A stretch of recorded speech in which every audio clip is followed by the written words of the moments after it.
بسم اللہ الرحمن الرحیم. السلام علیکم ورحمۃ اللہ وبرکاتہ. میرا نام احمد عقیل ہے. آپ دیکھ رہے ہیں ٹاپ ٹی وی. دنیا بہت جدید ہو رہی ہے. دنیا میں اتنی زیادہ ریولوشن آ رہا ہے کہ آپ کی سوچ ہے. اس وقت ہندوستان کا ڈیٹا میں پڑھ رہا تھا تو بڑا ہی حیران کن ڈیٹا ہے ان کا کہ 87% لوگوں کے پاس ہندوستانی میں بینک اکاؤنٹ ہے. ہندوستان میں 70 لاکھ لوگ 1 ارب 40 کروڑ کی آبادی میں سے 70 لاکھ لوگوں کے پاس جو ہے وہ موبائل فون اور انٹرنیٹ موجود ہے. 5G ٹیکنالوجی ہے اور وہ تو بہت ہی کمال جو ہے نا وہ اسٹیٹس ہے. ویسے بھی دنیا میں اوور آل ڈسکس اگر بات کریں تو اس وقت روبوٹکس کا, نینو ٹیکنالوجیز کا, آرٹیفیشل انٹیلیجنس کا ٹھیک ہے نا دور آ گیا ہوا ہے. اور چیزیں اس طرح سے بدل رہی ہیں کہ میں آپ کو بتاؤں کہ ہمیں بھی لوکل فلائٹ لینی ہو تو کم از کم 2-3 گھنٹے پہلے جانا پڑتا ہے ایئرپورٹ احتیاطاً کہ بھائی بورڈنگ پاس اور یہ وہ, اور کبھی فلائٹ بھی ڈیلے ہو جائے گی وغیرہ. تو فن لینڈ ایک ملک ہے, فن لینڈ, جنہوں نے جدید اکوپمنٹ جو ہے نا وہ ایسا ایئرپورٹ پہ رکھ دیا ہے کہ اس میں آپ کا جو بیگ ہے, آپ کا جو لگیج ہے, اس کے اندر کوئی سوئی ہے, کچھ بھی چیز ہے وہ اسکین کر لیتا ہے. اور آپ کا صرف انہوں نے صرف لوگوں کا صرف آپ نے 16 منٹ پہلے آنا ہے فلائٹ لینے کے لیے. 16 منٹ بس. یہ بہت بڑا ریولوشن نہیں ہے کہ جہاں آج بھی اتنے لمبے چوڑے جو ہے نا اس سسٹم سے لمبے ٹائم سے گزرنا پڑتا ہے. یہ فن لینڈ کے اندر ہو گیا ہے.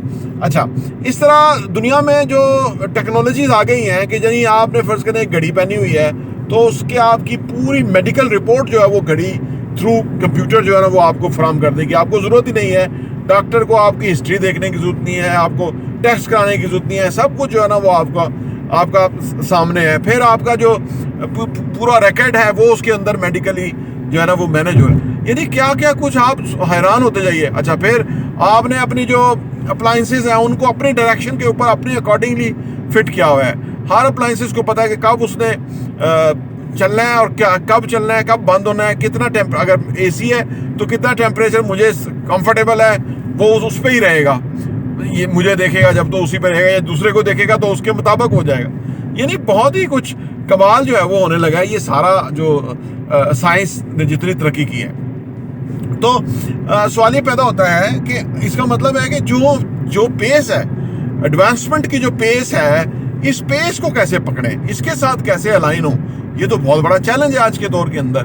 اور ابھی کیونکہ چیزیں جو نا وہ اس موبائل ٹیکنالوجی کی وجہ سے چیزیں بڑی ہی آسان, اٹریکٹیو, کمفرٹیبل ہیں جی وہ ہو گئی ہیں کہ آپ آنے والے ٹائم میں تو کوئی تصور ہی نہیں آپ کر سکتے. جو ماضی تھا, ماضی تو بالکل ہی ایسے مذاق لگے گا کہ یار ہم ایسی دنیا میں رہتے تھے جو کہ ابھی دنیا آنے جا رہی ہے. اور اس میں اچھی بات یہ ہے کہ جو ترقی پذیر ممالک ہیں ان کے لیے بھی یکساں اپرچونٹی ہے. جیسے ہندوستان میں اگر کوئی ایپس بنتی ہیں یا پاکستان میں بنتی ہیں تو وہ یہاں جو ہے نا وہ اس کو ان سے فائدہ اٹھایا جاتا ہے. جیسے ہندوستان میں ایک پروجیکٹ ہو رہا ہے کہ جس کے اندر ان کی جو 1 کروڑ 40 لاکھ آبادی ہے اس کا جو پورا میڈیکل ہے نا ان کا, یعنی فرض کریں آج سے 5 سال پہلے میں نے اپنا سی ٹی اسکین کرایا تھا, بلڈ پریشر کرایا تھا, کچھ بھی کرایا تھا تو وہ میرے آن لائن میرے ریکارڈ کے اوپر موجود ہے.